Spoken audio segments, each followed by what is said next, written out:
નમસ્કાર ગુજરાત। આજના તાજા સમાચારની અંદર પૈસા ડબલ કરવાની નવી યોજના। આજે બેંકોમાં હડતાળ, ખેડૂતો માટે મહત્વના સમાચાર। ફરી માવઠું થશે, ખતરનાક આગાહી, મહિલાઓને મળશે 7,000 રૂપિયા ભેટ। આધાર કાર્ડને લઈને રાહતના સમાચાર। ખેડૂતોના ખાતામાં આવ્યા છે પૈસા। તેમજ ગ્રામીણ વિસ્તારની અંદર આવાસ યોજનાનું વ્યાજ માફ। ખેડૂતોને 2,000 રૂપિયાનો હપ્તો ક્યારે મળશે? દર મહિને 20,500 રૂપિયાની કમાણી। આજે મિત્રો મોટી બેઠક, કોને ફાયદો ને કોને ખોટ? પતિ પત્નીને મળશે 10,000 રૂપિયા। ખેડૂતો માટે રાહતના સમાચાર। વ્યાજ દર ઘટશે, ગામડાના લોકોને ફાયદો। સરકારની જાહેરાત, ખાતામાં આવશે 9,000 રૂપિયાનો હપ્તો। ખેડૂતોને 15,000 રૂપિયાની સહાય મળશે। ભર શિયાળે માવઠાની આગાહી અને ખાતામાં આવશે 10,000 રૂપિયા। આ સાથે પીએમ કિસાન યોજના અંતર્ગત તમારે કેવાયસી કરાવવું પડશે। ખેડૂતોને 1 લાખ રૂપિયા સુધીની સહાય મળશે। રેશન કાર્ડના નવા નિયમો, હવે પાકું મકાન પણ બનશે। અને આજના સૌથી મોટા ખેડૂત સમાચાર અને આજના તાજા સોના ચાંદીના ભાવ જાણીશું આજના વિડીયોની અંદર। તો મિત્રો, દરેક સમાચાર, દરેક માહિતી જણાવું એ પહેલાં જો તમે અમારી ટોટલ માહિતી યુટ્યુબ ચેનલ પર નવા છો તો ખાસ કરીને અમારી યુટ્યુબ ચેનલને અત્યારે સબસ્ક્રાઇબ કરી લેજો, જેથી કરી મિત્રો દેશ દુનિયાની ગુજરાતના તાજા, મોટા અને મહત્વના સમાચાર તમને સૌપ્રથમ અમારી ટોટલ માહિતી યુટ્યુબ ચેનલના માધ્યમથી દિવસભર અને સમયસર મળી જાય। તો મિત્રો, આજના તાજા સમાચારની શરૂઆત કરીએ તો પૈસા 2 ગણા કરવાની એટલે કે ડબલ કરવાની નવી યોજના સામે આવી છે। પોસ્ટ ઓફિસની કિસાન વિકાસ પત્ર યોજના સુરક્ષિત રોકાણ અને પૈસા ડબલ કરવાના માટેનો શ્રેષ્ઠ વિકલ્પ છે। આ સ્કીમમાં હાલ વાર્ષિક 7.5% વ્યાજ દર મળી રહ્યો છે, જેનાથી રોકાણકારોના પૈસા 115 મહિનામાં બમણા થઈ રહ્યા છે। સાથે મિત્રો, ઓછામાં ઓછા 1,000 રૂપિયાથી તમે રોકાણ કરી શકો છો અને સાથે મિત્રો મહત્તમ રોકાણની કોઈ મર્યાદા નથી। આ સરકારની ગેરંટી ધરાવતી યોજના હોવાથી તેમાં જોખમ પણ શૂન્ય છે અને મધ્ય વર્ગના જે પરિવાર છે એમના રોકાણકારો માટે છે એ આકર્ષક સાબિત થતી આ યોજના સૌથી મહત્વપૂર્ણ ગણવામાં આવી રહી છે। ત્યાર પછી સમાચારની અંદર આગળ જોઈએ તો મિત્રો, આજે 27 જાન્યુઆરી થઈ અને આજે બેંકોમાં હડતાલ પણ છે। અઠવાડિયામાં 5 દિવસ બેંક શરૂ રાખવામાં આવે અને દર શનિ રવિવારે રજા મળે તે માટે રાષ્ટ્રીયકૃત બેંકોમાં કર્મચારીઓએ 27 જાન્યુઆરી એટલે કે આજે હડતાલ ઉપર ઉતરવાના છે, જેના કારણે 24 થી 27 જાન્યુઆરી સુધીનું સતત 4 દિવસ બેંકો બંધ રહેશે। તે માટેનો આજે છેલ્લો દિવસ છે। તો મિત્રો, આજે શું ખરેખર બેંકો બંધ રહેવાની છે કે નહીં? તમારા વિસ્તારની અંદર બેંકો બંધ છે કે નહીં એ નીચે કમેન્ટ બોક્સમાં જણાવી દેજો। ત્યાર પછી સમાચારની અંદર આગળ જોઈએ તો મિત્રો, ખેડૂતો માટે મહત્વના સમાચાર સામે આવ્યા છે। કેન્દ્ર સરકારની પીએમ કિસાન સન્માન નિધિ યોજના હેઠળ 22મો હપ્તો ફેબ્રુઆરી 2026ના રોજ ખેડૂતોના બેંક ખાતાની અંદર જમા થશે। હવે મિત્રો, ફેબ્રુઆરી મહિનાની કઈ તારીખે હપ્તો જમા થશે તે માટેની ઓફિશિયલી તારીખ હજુ સુધી જાહેર નથી થઈ, પરંતુ આ યોજના અંતર્ગત ખેડૂતોને વાર્ષિક 6,000 રૂપિયાની સહાય 2,000 રૂપિયાના 3 હપ્તામાં મળે છે। નિયમ મુજબ એક પરિવારને એક જ યુનિટ ગણવામાં આવે છે, એટલે કે એક પરિવાર દીઠ એક વ્યક્તિને જ આ યોજના અંતર્ગત 2,000 રૂપિયાનો હપ્તો મળશે। તેથી પતિ અને પત્નીને બંનેને અલગ અલગ લાભ મળી શકતો નથી। ઘણા બધા લોકો કમેન્ટ કરીને જણાવતા હતા પિતા પુત્રને પણ હપ્તો મળશે। તો મિત્રો, પિતા પુત્રને પણ હપ્તો મળી શકે અને પતિ પત્નીને પણ હપ્તો મળી શકે, પરંતુ સરકાર દ્વારા જે નિયમો બનાવવામાં આવ્યા છે એ પ્રકારે એક કુટુંબની અંદર એક જ વ્યક્તિને હપ્તો મળવાપાત્ર રહેશે। ત્યાર પછી સમાચારની અંદર આગળ જોઈએ તો મિત્રો, ફરી વખત માવઠાને લઈને ખતરો સાબિત થઈ શક્યો છે। મિત્રો, માવઠાને લઈને ફરી વખત નવી આગાહી સામે આવી છે, જેમાં અત્યારે સમાચાર મળી રહ્યા છે કે અંબાલાલ પટેલે જણાવ્યું હતું કે ગુજરાતમાં 14 અને 15 ડિગ્રી સુધીના તાપમાનની અંદર છે એ ઘટાડો થશે। કચ્છમાં 8 થી 10 ડિગ્રીનું લઘુત્તમ તાપમાન નોંધાવાની શક્યતા છે, જ્યારે સૌરાષ્ટ્ર અને દક્ષિણ ગુજરાતમાં પણ લઘુત્તમ તાપમાનમાં વધવાની શક્યતા રહેલી છે। તો મિત્રો, ગઈકાલે 26 તારીખ અને આજે 27 જાન્યુઆરી, તો આજે અને ગઈકાલના એક પશ્ચિમી વિક્ષેપના કારણે જે વધવાની સંભાવના છે, તાપમાનની અંદર વધારો થવાની શક્યતા છે, તેના સંભાવનાના કારણે અત્યારે વેસ્ટર્ન ડિસ્ટર્બન્સ આવવાની સંભાવના રહેલી છે, જેના કારણે દેશના ઉત્તર ભાગના વિસ્તારોમાં ફરી વખત હિમવર્ષા થવાની સંભાવના છે। આ વેસ્ટર્ન ડિસ્ટર્બન્સની અસર મધ્યપ્રદેશ, રાજસ્થાનના ભાગો સુધી રહેવાની સંભાવના રહેલી છે। આની અસર કચ્છમાં પણ જોવા મળશે, જેના કારણે 26, 27 અને 28 સુધીમાં વાદળછાયું વાતાવરણ થવાની પણ સંભાવના રહેલી છે। તમારા વિસ્તારની અંદર અત્યારે વાતાવરણ કઈ તરફનું છે એ નીચે કમેન્ટ બોક્સમાં ખાસ કરીને જણાવી દેજો। ત્યાર પછી સમાચારની અંદર આગળ જોઈએ તો મિત્રો મહિલાઓને મળશે 7,000 રૂપિયાની ભેટ. વર્ષ 2026માં કેન્દ્ર અને રાજ્ય સરકાર દ્વારા મહિલાઓ માટે છે એ આત્મનિર્ભર બનાવવા માટે વીમા સખી યોજનાને વેગ આપવામાં આવ્યો છે. આ યોજનામાં મુખ્ય ઉદ્દેશ છે ગ્રામીણ વિસ્તારોમાં વીમા પ્રત્યે જાગૃતિ લાવવાનો અને આ સાથે મહિલાઓને રોજગારીની તક પૂરી પાડવાનો. આ યોજના અંતર્ગત પસંદ થયેલી મહિલાઓને વીમા સખી તરીકે ઓળખવામાં આવે છે, જેમને સરકાર તરફથી દર મહિને 7,000 રૂપિયા સુધીનું માનદ વતન મળે છે અને વધારાનું કમિશન આપવામાં આવે છે. જેમાં આ યોજનાનો મુખ્ય હેતુ એ છે કે દરેક ગરીબ અને મધ્યમ વર્ગના જે પરિવારો છે એ સુધી સરકારી વીમા યોજનાને પહોંચાડવાનો, જેવી કે PM સુરક્ષા વીમા યોજના, જીવન જ્યોતિ વીમા યોજના. આ દરેક યોજનાઓ જે છે એ વીમા સખી તરીકે પસંદ થયેલી મહિલાઓને પોતાના ગામ કે વિસ્તારમાં જઈને લોકોને વીમાના ફાયદા સમજાવવામાં રહેશે, તેમજ તેમના ફોર્મ ભરવાના રહેશે, મદદ કરવાની રહેશે ફોર્મ ભરતી વખતે, અને આ કામગીરી માટે સરકાર તેમને નિશ્ચિત વેતન આપશે, જેનાથી મહિલાઓ આત્મનિર્ભર બની શકે, આર્થિક રીતે સશક્ત બની શકે અને સમાજમાં તેમની ભાગીદારી વધી શકે. તો આ હેતુથી સરકાર દ્વારા છે નવો નિયમ બનાવવામાં આવ્યો છે અને નવી યોજનાને બહાર પાડવામાં આવી છે. ત્યાર પછી સમાચારની અંદર આગળ જોઈએ તો આધાર કાર્ડને લઈને રાહતના સમાચાર સામે આવ્યા છે. મિત્રો, ઇન્ડિયા પોસ્ટ પેમેન્ટ બેંક એટલે કે IPPB દ્વારા આધાર કાર્ડમાં મોબાઈલ નંબર અપડેટ કરાવવાની પ્રક્રિયાને વધુ સરળ અને ઝડપી બનાવવાની રહેશે. આ નવી પેપરલેસ સુવિધા હેઠળ કોઈ ફોર્મ, ઓળખપત્ર, ફોટો કે દસ્તાવેજોની જરૂર નહીં પડે.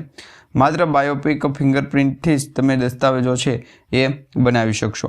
માત્ર તમે છે એ નાના એવા કામથી જ છે એ મોટું કામ કરાવી શકશો, જે માટે તમારે ગ્રામ્ય વિસ્તાર કે શહેરી વિસ્તારોમાં પોસ્ટ ઓફિસનો સંપર્ક કરવાનો રહેશે. શહેરી વિસ્તારોની અંદર પોસ્ટ ઓફિસનો સંપર્ક કરી અને તમે આ તમારું આધાર કાર્ડ છે એને અપડેટ કરાવી શકો છો. IPPBના આ કદમથી આધાર કાર્ડ ધારકોને મોટી રાહત મળશે અને એમાં પણ ખાસ કરીને સતત તમારો સમય પણ બચશે અને તમને છે એમ વધુ ફાયદો થશે. ત્યાર પછી સમાચારની અંદર આગળ જોઈએ તો અત્યારે ખેડૂતોના બેંક ખાતાની અંદર પૈસા જમા થઈ રહ્યા છે, વ્યાજ પણ માફ થઈ રહ્યું છે. સૌથી મોટા સમાચાર એ છે કે CMએ ગ્રામીણ આવાસનું વ્યાજ માફ કર્યું છે. ગુજરાતના મુખ્યમંત્રી શ્રી ભૂપેન્દ્રભાઈ પટેલે ગ્રામીણ ક્ષેત્રના ગરીબ મધ્યમ વર્ગના પરિવારો માટે અત્યંત સંવેદનશીલ નિર્ણય લીધો છે. ગુજરાત ગ્રામ્ય ગૃહ નિર્માણ બોર્ડની આવાસ યોજનાઓમાં બાકી રહેલા હપ્તાઓ છે એનું વ્યાજ હવે ઓછું થઈ જશે, અથવા ઓછું થઈ ગયેલું વ્યાજ હશે તો ઘટી પણ જશે. અત્યારે જે સમાચાર સામે આવી રહ્યા છે તે હેઠળ જો લાભાર્થી આગામી 6 મહિનામાં બાકી રહેલ મુદ્દલ રકમ સંપૂર્ણ ભરી દે તો એમના ઉપર ચડેલું 2% મહિનાનું જે માસિક વ્યાજ છે એ હવે માફ થઈ જશે. ત્યાર પછી સમાચારની અંદર આગળ જોઈએ તો ખેડૂતો માટે મહત્વના સમાચાર સામે આવ્યા છે. મિત્રો, ગુજરાત સરકારે ખેડૂતોની સુવિધા માટે ફાર્મર રજિસ્ટ્રી છે એનો ઝુંબેશ 2024થી 25 સુધી શરૂ કરી હતી. આ પ્રક્રિયા હેઠળ આધાર કાર્ડની જેમ જ 11 અંકના યુનિક ID કાર્ડ છે એ ફાર્મર ID કાર્ડ તરીકે ઓળખવામાં આવે છે. તો 11 અંકનો ફાર્મર ID કાર્ડ છે એ બનાવવા માટેની સરકાર દ્વારા છે એ અત્યારે ભલામણ કરવામાં આવી રહી છે. દરેક ખેડૂતોને કહેવામાં આવી રહ્યું છે કે ફાર્મર રજિસ્ટ્રેશન કરાવી નાખો. જે પણ ખેડૂતોનું ફાર્મર રજિસ્ટ્રેશન કરાવેલું હશે એમને 2,000 રૂપિયાનો આગામી જે 22મો હપ્તો છે એ તાત્કાલિક અને વહેલી તકે સરકાર દ્વારા જ્યારે પણ જાહેર કરવામાં આવશે તો એ પ્રકારનો મળવાપાત્ર રહેશે. ઘણા બધા ખેડૂત મિત્રોએ PM કિસાન સન્માન નિધિ યોજના અંતર્ગત રજિસ્ટ્રેશન કરાવ્યું છે, પરંતુ એમાં ફાર્મર ID કાર્ડનું ફોર્મ છે એ ભરેલું નથી. ઘણા બધા ખેડૂતોના ફાર્મર ID કાર્ડ જે છે એ કઢાવેલા નથી. તો એવા ખેડૂતોને તાત્કાલિક ફાર્મર ID કાર્ડ કઢાવવા નમ્ર વિનંતી કરવામાં આવી રહી છે. સરકાર તરફથી પણ નમ્ર અપીલ કરવામાં આવી છે અને અમારા દ્વારા પણ વિનંતી કરવામાં આવી છે, જો તમારું ફાર્મર રજિસ્ટ્રેશનનું કાર્ડ બનાવવાનું બાકી હોય અથવા તો ફાર્મર ID કાર્ડ બનાવવાની બાકી હોય તો વહેલી તકે તમે એ કઢાવી લેજો. ત્યાર પછી સમાચારની અંદર આગળ જોઈએ દર મહિને તો મિત્રો 20,500 રૂપિયા તમને મળશે. પોસ્ટ ઓફિસની CSCC રોકાણકારો માટે વરદાન સાબિત થઈ છે, જેમાં હવે મિત્રો પોસ્ટ ઓફિસ તમારી પાસેથી સરકારી યોજનાઓમાં 8.2%ના દરે શાનદાર વ્યાજ આપી રહ્યું છે, જે બેંક FD કરતાં પણ વધારે વ્યાજ રિટર્ન તરીકે મળવાપાત્ર રહેશે. ઘણા બધા લોકો છે એ FD ઉપર છે અત્યારે વ્યાજદરની જે રકમ વધે છે એમાં જો કોઈ વરિષ્ઠ નાગરિક જોઈન્ટ એકાઉન્ટમાં 30 લાખ રૂપિયાનું રોકાણ કરે તો તેને વાર્ષિક 2,46,000 રૂપિયાની વ્યાજ આવક સ્વરૂપે મળશે. આ ગણતરી મુજબ રોકાણકારને દર મહિને 20,500 રૂપિયાની નિયમિત આવક મળે છે। આ સ્કીમમાં 5 વર્ષના લોકઇન પીરિયડ હોય છે અને ટેક્સમાં પણ છૂટછાટ આપવામાં આવતી હોય છે। ઘણા બધા લોકો હજી પણ રજિસ્ટ્રેશન કરાવી અને બેંકની જે લોન અને રકમની જે વ્યાજ ભરપાઈ છે એની અંદર પણ હજી કટોકટી કરી રહ્યા છે। તો મિત્રો આવું ન કરવું હોય તો તમે સરકારી યોજનાના જે લાભ આપવામાં આવે એ લાભ અંતર્ગતના પણ છે બેનિફિટ મેળવી શકો। ત્યાર પછી સમાચારની અંદર આગળ જોઈએ તો મિત્રો આજે મોટી બેઠક યોજાશે, કોને ફાયદો થશે અને કોને ખોટ જશે। સૌથી મોટા સમાચાર એ મળી રહ્યા છે કે અત્યારે કેન્દ્રીય બજેટ 2026 છે એ શરૂ થવા જઈ રહ્યું છે। હવે મિત્રો ટૂંક જ સમયની અંદર બજેટ પણ રજૂ થશે। 1 ફેબ્રુઆરીના રોજ બજેટ જાહેર થવાનું છે। કેન્દ્રીય બજેટ 2026 હવે બહુ નજીક આવી ગયું છે। નાણામંત્રી નિર્મલા સીતારમણજીએ પણ આ બાબતે કહી દીધું છે કે 1 ફેબ્રુઆરી 2026ના રોજ સંસદમાં તેમનું બજેટ રજૂ થશે। ખાસ વાત એ છે કે ઓછામાં ઓછા આ દાયકામાં પહેલીવાર બજેટ રવિવારે રજૂ થવાનું છે। સાથે તેમનું સતત 9મું બજેટ ભાષણ હશે, જેને લઈને દેશભરમાં ભારે ઉત્સુકતા જોવા મળી છે અને ઘણા બધા લોકો બજેટ અંતર્ગત એ પણ કહી રહ્યા છે કે જો બજેટની અંદર ગરીબ પરિવાર, મધ્યમવર્ગના લોકો, મહિલાઓ અને વૃદ્ધો લોકોને છે એ લાભ આપવામાં આવે, જેથી કરીને દરેક લોકો છે એ આગળ આવી શકે અને સરકારી યોજનાના જે ફેરફારો છે એ ફેરફારો પણ ગરીબ પરિવારોને ન થાય, જેના કારણે ગરીબ પરિવારો વધુ ગરીબ ન બને અને અમીર પરિવારો છે વધુ અમીર ન બને। તો આવા સમાચાર અત્યારે સામે આવી રહ્યા છે અને ખાસ કરીને મિત્રો જેને લઈને દેશભરમાં ભારે ઉત્સુકતા જોવા મળી છે। આજે એટલે કે 27 જાન્યુઆરી છે। 27 જાન્યુઆરીએ સર્વપક્ષીય બેઠક બજેટ પહેલાં આજે 27 જાન્યુઆરીના રોજ એ યોજાશે અને સંસદમાં પણ બજેટની સત્રની શરૂઆત છે એ આજથી થઈ જશે। ત્યાર પછી સમાચારની અંદર આગળ જોઈએ તો પતિ પત્ની બંનેને મળશે 10,000 રૂપિયાની ભેટ। મિત્રો જો તમારા પણ છેલ્લા 2 વર્ષમાં લગ્ન થયા હોય અથવા તો લગ્ન થવાના હોય તો સરકાર તરફથી તમને 10,000 રૂપિયા સહાય આપવામાં આવશે। ખાસ કરીને કુબેરબાઈનું મામેરું સહાય યોજના અંતર્ગત કન્યાને 10,000 રૂપિયાની સહાય આપવામાં આવે છે, જેમાં તમારે એક ઓનલાઈન ફોર્મ ભરવાનું હોય છે, જેમાં આ ફોર્મ તમારું પાસ થઈ જાય એટલે કે કુબેરબાઈના મામેરા તરીકે 10,000 રૂપિયાની ભેટ છે તમને આપવામાં આવશે। ખાસ કરી અત્યારે મિત્રો આ યોજના અંતર્ગત તમારે રજિસ્ટ્રેશન કરાવવાનું રહેશે। તેમાં ઓનલાઈન ફોર્મ ભરી જરૂરી ડોક્યુમેન્ટ અપલોડ કરવાના રહેશે।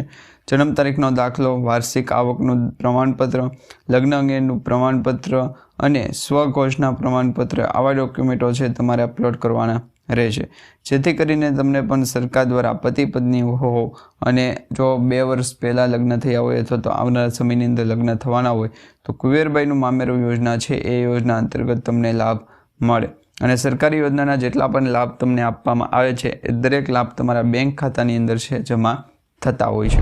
ત્યાર પછી સમાચારની અંદર આગળ જોઈએ તો ખેડૂતો માટે મહત્વના સમાચાર સામે આવી ગયા છે। મિત્રો પીએમ કિસાન યોજના અંતર્ગતના 22મા હપ્તા માટે ખેડૂતોએ રજિસ્ટ્રેશન કરાવવાનું ફરજિયાત છે અને આ રજિસ્ટ્રેશનની શરૂઆત પણ થઈ ગઈ છે। તમારા મોબાઈલની અંદર ફાર્મર સ્ટ્રીક એગ્રીસ્ટ્રક્ચરનો પ્રોજેક્ટ છે, એગ્રીસ્ટેક અંતર્ગતના પ્રોજેક્ટમાં ફાર્મર રજિસ્ટ્રેશન છે હવે તમે કરાવી શકશો ને એ પણ ફાર્મર રજિસ્ટ્રેશન હવે મફતમાં થવાનું છે। તો તમે વહેલી તકે ફાર્મર રજિસ્ટ્રેશન ખેડૂતો નોંધણી કરાવી નાખજો। જો તમારા સરકારી યોજનાના લાભ લેવા હોય, પીએમ માનધન યોજના છે, પીએમ કિસાન યોજના છે, તેમજ આવી ઘણી બધી સરકારી યોજનાઓ છે જેના વિશે તમારે વધારે માહિતી જોતી હોય તો નીચે કમેન્ટ બોક્સમાં જણાવજો અને સરકારી યોજનાના લાભ લેવા માટે પણ તમે છે એ અમને જણાવી શકો છો। ત્યાર પછી સમાચારની અંદર આગળ જોઈએ તો મિત્રો ગામડાના લોકોને હવે ફાયદો મળશે। ગામડામાં રહેતા લોકોને હવે સરકાર દ્વારા નવી ભેટ અને યોજનાઓ અંતર્ગતની જે સબસિડી સહાયનો લાભ આપવામાં આવે છે એવો જ લાભ હવે ઘણા બધા લોકોને પણ મળી રહ્યો છે। ગ્રામીણ વિકાસ યોજના અંતર્ગત ગુજરાત ગ્રામીણ આવાસ યોજનાનો હેતુ છે, જેમાં મિત્રો મુખ્યમંત્રી ભૂપેન્દ્રભાઈ પટેલે ગ્રામીણ વિસ્તારોમાં રહેતા હજારો મધ્યમ વર્ગના જે પરિવારો છે એમના માટે એક અત્યંત સંવેદનશીલ અને રાહતના અપનાવનારો જે છે નિર્ણય લીધો છે, જેમાં ગુજરાત ગ્રામ્ય ગૃહ વિભાગ દ્વારા નાબાર્ડની જે વિવિધ આવાસ યોજનાઓ છે એ યોજનાઓ અંતર્ગત સહાય આપવામાં આવે છે, જેમાં ઘરનું મકાન બનાવવા માટે ગ્રામીણ વિસ્તારોની અંદર પહેલાં 1,20,000 રૂપિયાની સહાય મળવા પાત્ર હતી, પરંતુ એમાં પણ 50,000 રૂપિયાનો વધારો કરી દેવામાં આવ્યો છે। એટલે હવે ગ્રામીણ વિસ્તારની અંદર જો તમે પીએમ આવાસ યોજનાનું ફોર્મ ભરો છો તો તમને હવે એમાં પણ મિત્રો છે એ 1,70,000 રૂપિયા મળવાપાત્ર રહેશે. ખાસ કરીને સરકાર તરફથી 50,000 રૂપિયાનો વધારો એ યોજના અંતર્ગત કરવામાં આવી રહ્યો છે. અને આ યોજનામાં બાકી રહેલા હપ્તા ઉપર વસૂલાત કરવામાં આવતી 2%ની વ્યાજદર છે એ જો તમે સમયસર લીગલી 6 મહિના સુધી રકમ ભરો છો અથવા તો રકમ ઉપર લાગેલું વ્યાજદર ભરો છો તો તમારે એ મિત્રો વ્યાજદર 2% સુધીનું વ્યાજદર છે એ દર મહિનાનું જે છે એ માફ થવા પાત્ર રહેશે. જેમાં મિત્રો આ યોજનામાં 9,000થી પણ વધુ પરિવારો સીધો જ ફાયદો લઈ રહ્યા છે. તમે પણ રજિસ્ટ્રેશન કરી ફોર્મ ભરી દેજો અને સરકારની આ યોજના અંતર્ગત લાભ લઈ લેજો. ત્યાર પછી સમાચારની અંદર આગળ જોઈએ તો મિત્રો સરકારની જાહેરાત થઈ છે 2,000 રૂપિયાનો હપ્તો હવે ટૂંક જ સમયની અંદર ખાતામાં આવશે. પીએમ કિસાન યોજના અંતર્ગત ખેડૂતોના બેંક ખાતાની અંદર જે ફાર્મર રજિસ્ટ્રેશન કરાવ્યા પછી ખેડૂતોને 2,000 રૂપિયાનો 21મો હપ્તો જમા કરી દેવામાં આવ્યો હતો. એવા ખેડૂતો હવે 22મા હપ્તાની રાહ જોઈને બેઠા છે. તો હવે મિત્રો તમારે 22મો હપ્તો મેળવવો હોય તો સરકાર તરફથી ફેબ્રુઆરી મહિનાની અંદર અથવા તો માર્ચ મહિનાની અંદર તમારા બેંક ખાતાની અંદર 2,000 રૂપિયાનો હપ્તો મોકલી શકે છે. પીએમ કિસાન યોજનાના 22મો હપ્તો લેવા માટે ફાર્મર રજિસ્ટ્રેશન ફરજિયાત કરી દેવામાં આવ્યું છે. ઘણા બધા ખેડૂતોએ રજિસ્ટ્રેશન કરાવી લીધું છે અને ઘણા બધા ખેડૂતોનું હજી પણ બાકી છે. કેન્દ્ર સરકાર દ્વારા પીએમ કિસાન યોજનાના 22મો હપ્તો લેવા માટે ફાર્મર રજિસ્ટ્રેશનની પ્રક્રિયા છે એ ખેડૂતો પોતાના મોબાઈલમાંથી જ કરી શકે છે. તમારે પણ રજિસ્ટ્રેશન કરાવવું હોય તો નીચે કમેન્ટ બોક્સમાં જણાવી દેજો. અધરવાઇઝ તમારા બેંક ખાતાની અંદર પણ તમે જે છે એ યોજના અંતર્ગતના લાભ ભરો છો, ફોર્મ ભરો છો તો એ અંતર્ગતના લાભ પણ જમા થશે. ત્યાર પછી સમાચારની અંદર આપણે જોઈએ તો ખેડૂતોને 15,000 રૂપિયાની સહાય છે એ મળવાપાત્ર રહેશે. જેમાં મિત્રો ખેતરની ફરતે સોલાર ફેન્સિંગ બનાવવા માટે સોલાર પાવર યુનિટ કિટ ખરીદવા માટે નાણાકીય સહાય આપવાની જે નવી યોજના છે એ જાહેર કરવામાં આવી છે. વર્ષ 2025-26 માટે સોલાર પાવર યુનિટ કિટ માટે અરજીઓ સ્વીકારવામાં આવી છે. આ માટે આઈ ખેડૂત પોર્ટલ ખોલવામાં આવ્યું જેમાં સોલાર ફેન્સિંગ બનાવવામાં આવે છે અને આના માટે સોલાર પાવર યુનિટ કિટ ખરીદવા માટે જે સરકાર તરફથી છે એ સબસિડી આપવામાં આવે છે. સોલાર ફેન્સિંગ યોજના અંતર્ગત ઘણા બધા લોકો છે રજિસ્ટ્રેશન કરાવી રહ્યા છે. તમે પણ રજિસ્ટ્રેશન કરાવી લેજો. આ યોજના અંતર્ગત રજિસ્ટ્રેશન કરાવવા માટે આઈ ખેડૂત પોર્ટલનો ઉપયોગ કરવો પડશે. આઈ ખેડૂત પોર્ટલના માધ્યમથી તમે રજિસ્ટ્રેશન કરાવી ટાર ફેન્સિંગ બનાવવા માટે પણ તમે યોજનાના જે નિયમો છે એ પણ જાણી શકો છો. 2025-26ની જોગવાઈ માટે બચત નાણાકીય લક્ષ્યાંકની મર્યાદામાં જ અરજીઓ સ્વીકારવામાં આવે છે. આ માટે આઈ ખેડૂત પોર્ટલ ખોલવામાં આવ્યું અને નાણાકીય લક્ષ્યાંકની મર્યાદા મુજબ જરૂરી સંખ્યામાં અરજીઓનો જે છે એ અરજીઓ મળી એ બાદ ખેડૂતો પોર્ટલ ઉપર અરજી સ્વીકારવાનો બંધ કરવામાં આવશે. અને આ યોજના હેઠળ રાજ્યના તમામ ખાતેદાર ખેડૂતોને વ્યક્તિગત ધોરણે જેમને કાંટાળી તારની વાડ બનાવવા માટે લાભ લીધો છે તેવા લોકોને લાભ નહીં મળે.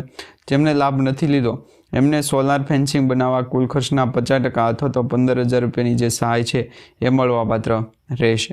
તો આવી યોજનાઓ અંતર્ગત તમે પણ રજિસ્ટ્રેશન કરાવી ખેડૂતો ફાર્મર રજિસ્ટ્રેશનનો ઉપયોગ કરાવી અને સરકારી યોજનાના લાભ છે એ મેળવી શકો છો. ત્યાર પછી સમાચારની અંદર આગળ જોઈએ તો મિત્રો ભર શિયાળે માવઠાની આગાહી છે સામે આવી છે.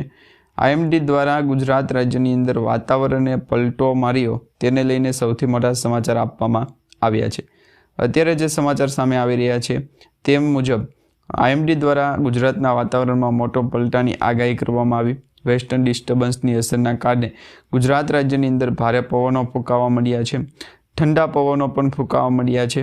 જેની અંદર માહિતી એવી મળી રહી છે કે વેસ્ટર્ન ડિસ્ટર્બન્સના અસરના કારણે આગામી સમયમાં કચ્છ, બનાસકાંઠા અને પાટણ સહિતના ઉત્તર ગુજરાતના જે વિસ્તારો છે એમાં કમોસમી વરસાદ માવઠું થશે. આ ફેરફારને કારણે રાજ્યના લઘુત્તમ તાપમાનમાં ઘટાડો થશે જેના લીધે ઠંડીનું જોર વધવાની શક્યતા છે. વાદળછાયા વાતાવરણ વચ્ચે પવનની ગતિમાં પણ વધારો થવાની સંભાવના છે. આ સાથે ગુજરાત રાજ્યના ભારે પવનો સાથે વરસાદની શક્યતાઓની પણ આગાહીઓ વ્યક્ત કરવામાં આવી રહી છે. ત્યાર પછી સમાચારની અંદર આગળ જોઈએ તો મિત્રો ખેડૂતોના ખાતામાં આવશે હવે મિત્રો 10,000 રૂપિયા. જેમાં મિત્રો બજેટ રજૂ થશે તો નિયમોની અંદર ફેરફાર થશે. 2,000 રૂપિયાનો હપ્તો જે આપવામાં આવે છે એની અંદર વધારો થશે. ઘણા ખેડૂતો કહી રહ્યા છે કે 2,000 રૂપિયાની જગ્યાએ 4,000 રૂપિયાનો હપ્તો મળવો જોઈએ. 6,000 રૂપિયાની જગ્યાએ 10,000 રૂપિયા વાર્ષિક મળવા જોઈએ. તો આ વિશે તમારું શું કહેવું છે એ નીચે કમેન્ટ બોક્સમાં ખાસ કરીને જણાવી દેજો, કારણ કે નાણામંત્રી નિર્મલા સીતારમણ કેન્દ્રીય બજેટ રજૂ કરે તે પહેલાં દેશભરના ખેડૂતોની પીએમ કિસાન સબસિડીની રકમ છે 6,000 રૂપિયાની, જેને વધારી અને વાર્ષિક 9,000 રૂપિયા કરવાની જે છે એ અત્યારે વાતચીતો ચાલી રહી છે. આ યોજના હેઠળ પાત્ર ખેડૂતોને 3 સમાન હપ્તા વાર્ષિક 6,000 રૂપિયાના મળે છે, જેમાં દરેક હપ્તામાં 2,000 રૂપિયા આપવામાં આવે છે. પરંતુ ઘણા બધા ખેડૂત કહી રહ્યા છે કે 2,000 રૂપિયાની જગ્યાએ 6,000 રૂપિયાનો હપ્તો મળવો જોઈએ, અથવા તો દર વર્ષે છે એ વાર્ષિક 9,000 રૂપિયા મળવા જોઈએ. અત્યારની મોંઘવારી પ્રમાણે જોવા જઈએ તો ખેડૂતોને આ યોજના અંતર્ગત જે લાભ આપવામાં આવે છે તેની અંદર ડબલ પૈસા મળવા જોઈએ, અથવા તો રકમની અંદર વધારો થવો જોઈએ. ત્યાર પછી સમાચારની અંદર આગળ જોઈએ તો મિત્રો, અત્યારે ખેડૂતોને 1 લાખ રૂપિયાની સહાય મળી રહી છે. જે અંતર્ગત તમને માહિતી આપીએ તો ખેડૂતોને પોતાના જ ખેતરની અંદર સંગ્રહ સ્થાન ઊભું કરવા માટે પ્રોત્સાહિત કરવામાં આવી રહ્યા છે. મુખ્યમંત્રી પાક સંગ્રહ સ્ટ્રક્ચર યોજના અમલમાં મૂકવામાં આવી છે. આ યોજનાનો લાભ લેવા માટે ખેડૂતોએ પોતાના ખેતરમાં ઓછામાં ઓછું 330 ચોરસ ફૂટ વિસ્તારનું એક પાક સંગ્રહ સ્ટ્રક્ચર છે એ ઊભું કરવું પડશે. ખેતરમાં ઓછામાં ઓછું 330 સ્ક્વેર ફૂટનું જે પાક સંગ્રહ સ્ટ્રક્ચર છે ઊભું કર્યા પછી તમે છે એ સરકારને આ પાક સંગ્રહ સ્ટ્રક્ચર બતાવી શકો, જેના માટે સરકાર તમને છે એ રકમ અંતર્ગતની જે લાભ આપવામાં આવતો હોય એની અંદર વધારો કરી શકે છે. આ સાથે સરકાર તમને જે પાક સંગ્રહ સ્ટ્રક્ચર છે એની અંદર જે ખર્ચ હોય છે એના 50% અથવા તો જે 1 લાખ રૂપિયા સુધીની સહાય છે એ આપવામાં આવે. સરકાર દ્વારા આ યોજના અંતર્ગત રજિસ્ટ્રેશન કરાવેલા ઘણા બધા ખેડૂતોને પણ સહાયનો લાભ છે એ આપી દેવામાં આવ્યો છે. તમે પણ રજિસ્ટ્રેશન કરાવી અને સરકારી યોજનાનો લાભ લઈ શકો છો. ઘણા ખેડૂતો છે એ આવી સરકારી યોજનાનો લાભ પણ મેળવી રહ્યા છે. તો આ વિશે તમારું શું કહેવું છે નીચે કમેન્ટ બોક્સમાં જણાવી દેજો. ત્યાર પછી મિત્રો, આજના સૌથી મોટા સોના ચાંદીના ભાવ વિશે સમાચાર જણાવી દઈએ તો આજના સોના ચાંદીના ભાવની અંદર કિંમતમાં વધારો થતો જોવા મળી રહ્યો છે. સોના ચાંદીની કિંમતની અંદર સતત મોટો વધારો થયો છે. ચાંદીના ભાવની અંદર તેજી છવાઈ છે. કેલેન્ડરના વર્ષ અત્યારે ગુજરાત રાજ્યની અંદર ઘણા બધા શોરૂમની અંદર ભાવ છે ચાંદીનો આસમાને પહોંચ્યો છે, જેમાં 30,000 રૂપિયાનો ઉછાળો આવ્યો. સ્થાનિક ભાવમાં રેકોર્ડ 2,62,000ના સ્તરે પહોંચી ગયો. આગલા દિવસની સાથે મિત્રો 7,000 રૂપિયાનો ઉછાળો જોવા મળ્યો, જેમાં સોનામાં 2026ની સાલની અંદર અત્યારથી ભાવ વધારો થતો જોવા મળી રહ્યો છે. હજી પણ 1-2 દિવસની અંદર સોના ચાંદીએ રેકોર્ડ તોડ્યો છે, એના કરતાં ડબલ ભાવ થઈ શકે છે. લગ્નની સિઝન હોવાના કારણે સોના ચાંદીની અંદર અત્યારે ફૂલ તેજી જોવા મળી રહી છે.